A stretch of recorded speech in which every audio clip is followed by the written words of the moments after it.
நான் ஒரு French nationality. எனக்கு இந்த புத்தகத்தை தருகின்ற இடத்தில் ஒரு கட்டிடம், காம்ப்ளெக்ஸ் கட்டிடம் ஒன்று இருக்கிறது. அந்த இடத்தில் எஸ்பி பாலசுப்ரமணியம் என்பவர் வாடகைக்கு வந்தார். அவர் SP Sivakumar, ex minister SP சிவகுமாருடைய மாமனார் என்று எனக்கு பின்னர் தான் தெரிந்தது. அவர் வாடகைக்கு இருந்து கொண்டு அவர்களுக்குள்ளாலேயே பார்ட்னர்ஷிப்பை மாற்றி எஸ்பி சிவகுமார் வந்து அவரும் அவர் மகனும் வந்து அந்த இடத்தை ஆக்கிரமித்து கொண்டார்கள். என்னுடைய அனுமதி இல்லாமலே அவர்கள் பார்ட்னர்ஷிப் மாற்றிவிட்டார்கள். நான் ஏதோ வாடகை வருகிறது, பரவாயில்லை என்று சாதாரணமாக இருந்துவிட்டேன்.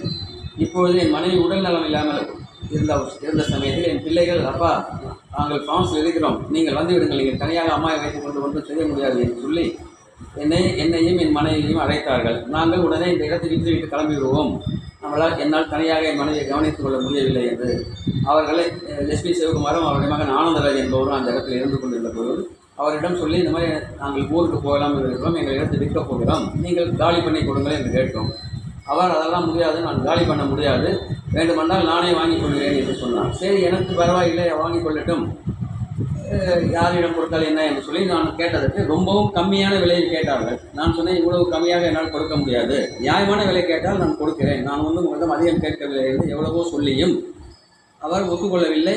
இதுதான் கொடுப்பேன், இஷ்டம் இருந்தால் என்னிடம் கொடுங்கள், இல்லாட்டி நீங்கள் வேறு யாரிடமும் விற்க முடியாது என்று சொல்லி என்னை வந்து மிரட்டினார். என் வீட்டிலேயே வந்து என்னிடம் வந்து மிரட்டினார். நான் காலி பண்ண முடியாது, உங்களால் எப்படி இந்த இடத்தை நீங்கள் விற்கிறீர்கள் என்று நான் பார்க்கிறேன், புதுவையிலும் சரி சென்னையிலும் சரி உங்களால் யாரிடமும் இதை விற்க முடியாது, என்னை மீறி நீங்கள் அப்படியே விற்கிறீர்கள் என்றால் நீங்கள் வாழ்நாள் பூராக வருத்தப்பட வேண்டியிருக்கும், உங்களை நான் சும்மா விட மாட்டேன் என்று என்னை மிரட்டினார். நான் கேட்டேன், என்ன செய்வீர்கள், ஏன் என்னை மிரட்டுகிறீர்கள், என்னுடைய இடத்தில் தான் நான் விற்கப் போவேன், உங்களுடைய இடம் இல்லையே என்று கேட்டதற்கு, நீங்கள் என்னை மீறி எதுவுமே செய்ய முடியாது, நான் உங்களை என்ன செய்வேன் என்று நீங்கள் நினைத்து பார்க்க முடியாத அளவுக்கு உங்களை செய்து விடுவேன் என்று சொல்லி என்னை கொலை மிரட்டல் விட்டார். நான் உங்களால் முடிந்ததை பாருங்கள், நான் பார்த்துக் கொள்கிறேன் என்று சொல்லி அவரை அனுப்பிவிட்டு என்னிடம் இதற்கு மேலே என் வீட்டுக்கு வரக்கூடாது என்று சொல்லி அவரை அனுப்பிவிட்டேன்.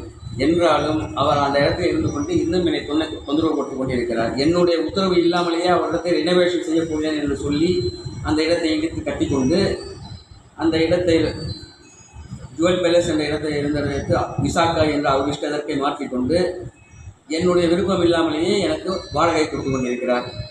அக்ரிமெண்ட் முடிந்து, லீஸ் அக்ரிமெண்ட் முடிந்து 2.5 வருடம் ஆகிறது, போக மாட்டேன் என்று எந்த ஒரு பேப்பர்ஸ் இல்லாமல், எந்த ஒரு பத்திரமும் இல்லாமலே அவர் என்னுடைய இடத்தில் உட்கார்ந்து கொண்டிருக்கிறார். எனக்கு வயதாகிவிட்டது, எனக்கு 75 வயதாகிறது. என் பிள்ளைகள் ஊரில் ஃப்ரான்ஸில் இருக்கிறார்கள், என்னை வர சொல்கிறார்கள். அம்மாவை தான் இழந்து விட்டோம். எஸ்பி சிவகுமாரோடைய மிரட்டலால் எஸ்பி சிவகுமார் மிரட்டியதிலிருந்து என் மனைவி மன உளைச்சல் அதிகப்பட்டு, என்னங்க நம்முடைய இடத்தை வந்து உட்கார்ந்து கொண்டு இந்த மாதிரி வம்பு வளர்க்கிறாரே, நம்ம நல்லவர் என்று தானே செய்து நம்ம வாடகை விட்டோம், நம்மளோட அதிகமாக வாடகை கூட வாங்கவில்லையே, வெறும் 28,000 கொடுத்துட்டு 2,200 ஸ்கொயர் ஃபீட் இடத்தை வந்து வெறும் 28,000 கொடுத்து கொண்டு உட்கார்ந்து கொண்டு அநியாயம் பண்ணுகிறாரு, இந்த மாதிரி இல்லாமல் செய்வாங்கன்னு சொல்லி அவர்கள் அந்த மன உளைச்சலினாலேயே தாங்க முடியாமலே மனைவி இறந்து விட்டார். இன்று வரை என்னால் வீட்டில் நிம்மதியாக இருக்க முடியவில்லை. என் மனைவி என்னைக்கு நான் வருத்தப்படாதனால் இல்லை, என் பிள்ளைகள் சொல்கிறார்கள், அம்மாவை கொண்டு விட்டு விட்டோம், இங்கே வந்திருந்தால் நாங்கள் அம்மாவை காப்பாற்றி இருப்போமே, அப்பா நான் பேசக்கூடாது, அம்மாவை காப்பாற்றி இருப்போமே, நீங்களாவது உயிரோடு வந்து சேருங்கள்.